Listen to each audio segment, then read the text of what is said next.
जय माँ भारती, जय सनातन। मित्रों, वैज्ञानिकों ने डार्क एनर्जी और डार्क मैटर को खोजकर सोचा कि गॉड पार्टिकल और उसका मैटर और उसकी एनर्जी को उसने प्राप्त किया। बहरहाल अगर सनातन की दृष्टि से देखा जाए, डार्क मैटर जो आकर्षण के प्रति जिम्मेदार है ग्रहों और नक्षत्रों के संदर्भ में, यह मात्र उतना ही है जैसे कि जैसे ये जितने भी मरे मुर्दार हैं, देवी देवता, यक्ष, गंधर्व, राक्षस, भूत प्रेत, बैताल वगैरह वगैरह, मसान, शैतान वगैरह वगैरह, उभड़ मसान वगैरह, तो ये सब जितने मरे मुर्दार हैं, इनका जो आकर्षण होता है, करने का प्रक्रिया होती है, खड़कर्म होते हैं, आकर्षण, मोहन, वशीकरण, उच्चाटन, मारण वगैरह वगैरह, ये जो 6 कर्म हैं बताए जाते हैं। 6 कर्म ही नहीं, इसमें बहुत सारी इनकी शाखाएं, उपशाखाएं, तो बहुत सारे कर्म बन जाते हैं। तो वस्तुतः ये खड़कर्म के रूप में प्रचलित हैं, विख्यात हैं, जिनमें जो 6 ऋतुएं हैं सनातन परंपरा की।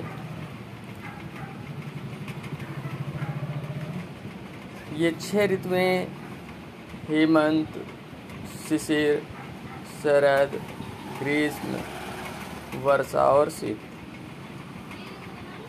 ये जो 6 ऋतुएं हैं, ये 6 ऋतुएं ही खड़कर्मों की खास जिम्मेदार होती हैं। लेकिन इन्हीं की शाखाएं और उपशाखाएं बन करके बहुत सारी विधाएं बन जाती हैं। इन सभी विधाओं में केवल 2 विधा, एक आकर्षण का और दूसरा प्रतिकर्षण का यानी उच्चाटन का, जो आधार है उसके स्वरूप को पा करके, डार्क मैटर और डार्क एनर्जी को पा करके वैज्ञानिक सोचते हैं कि इन्होंने वर्ल्ड के जो एटमॉस्फेयर के अंदर निहित जो अपने यूनिवर्स का वेट है, वज़न है, भार है, उसके समग्र की प्राप्ति इन्होंने कर ली। इन्होंने अभी जितने की प्राप्ति की है, जितने वज़न की, उसके जो 3 भाग हैं, एक जो फूल है जिसका भार, द्रव्यमान, वज़न है वो, और दूसरा डार्क एनर्जी और डार्क मैटर, बस इनकी ही प्राप्ति इन्होंने की है। जबकि सप्तश्लोकी भागवत में साफ कहा है, यावन अहम यथा भावो यद रूपं गुण कर्म कह तथैव तत्व विज्ञानम अस्तुति मद अनुग्रहात्। भगवान ने कहा है कि जितना भी दुनिया का ज्ञान विज्ञान है वो उनका ही स्वरूप है। उसको चाहे आप किसी भी विधा से प्राप्त करें, आध्यात्म से प्राप्त करें, व्यवहार से प्राप्त करें, शक्तियों की कृपा से, दिव्य दर्शन से प्राप्त करें, या ज्ञान और विद्या से प्राप्त करें।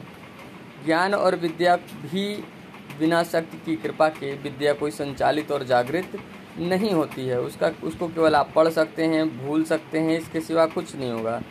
विद्या पढ़ने पर भी आपके दिमाग में स्थिर रहे, वो समय पर याद आवे, इसके लिए भी शक्ति की कृपा होना जरूरी है, भगवान की कृपा होना जरूरी है, प्रकृति की कृपा होना जरूरी है। शक्ति जो है वो प्रकृति में निहित है और भगवान में सब कुछ निहित है। वैसे आप जानते हैं कि वीडियो लाइक किया जाए अथवा ना किया जाए, ये तो व्यक्ति की तात्कालिक समझ पर निर्भर करता है और इसका मुझ पर कोई प्रभाव नहीं पड़ता है। जो ज़रूरी बातें हैं, जो करने योग्य कर्म है, उसको मैं करता रहता हूँ। जो ज़रूरी सत्संग हैं उनको मैं करता रहता हूँ। बस इतना है कि मानवता की भलाई के लिए, मानवता के जागरण के लिए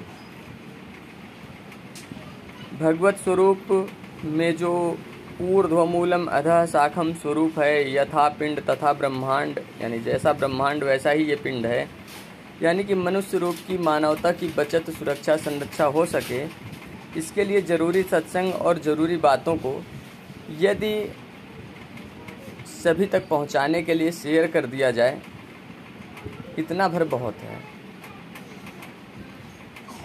और अपने सभी मित्रों से हम ऐसी आशा भी करते हैं वे हमारे वीडियोस को, चाहे वो लाइव सेशन के हों, चाहे यूट्यूब के वीडियोस हों, हमने देखा है कि व्हाट्सएप पर शेयर होते हैं और व्हाट्सएप के शेयर्स के द्वारा बहुत दूर दूर तक फैलते हैं।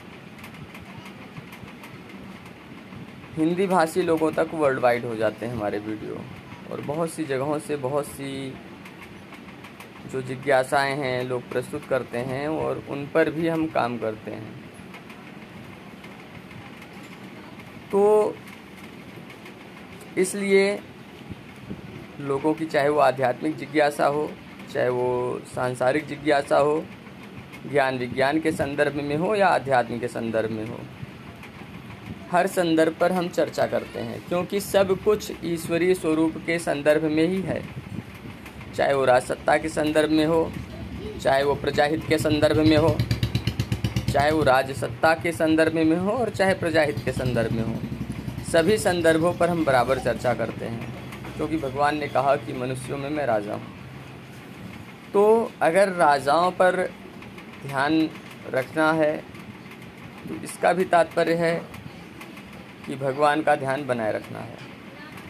मनुष्यों पर ध्यान रखना है तो इसका भी मतलब है श्रेष्ठ ब्रह्मांड पर और भगवान पर ध्यान बनाए रखना है।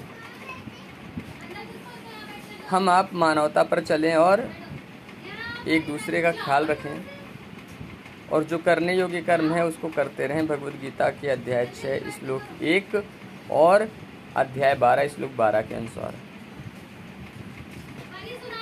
तो कुल मिलाकर के हम आप अपनी जिम्मेदारियों का निर्वहन करें, वही हमारे लिए बहुत है। कम शब्दों में हम अपनी वाणी को विराम देते हैं। जल्द ही अगले सत्संग में फिर मुलाकात होगी। जय माँ भारती, जय सनातन।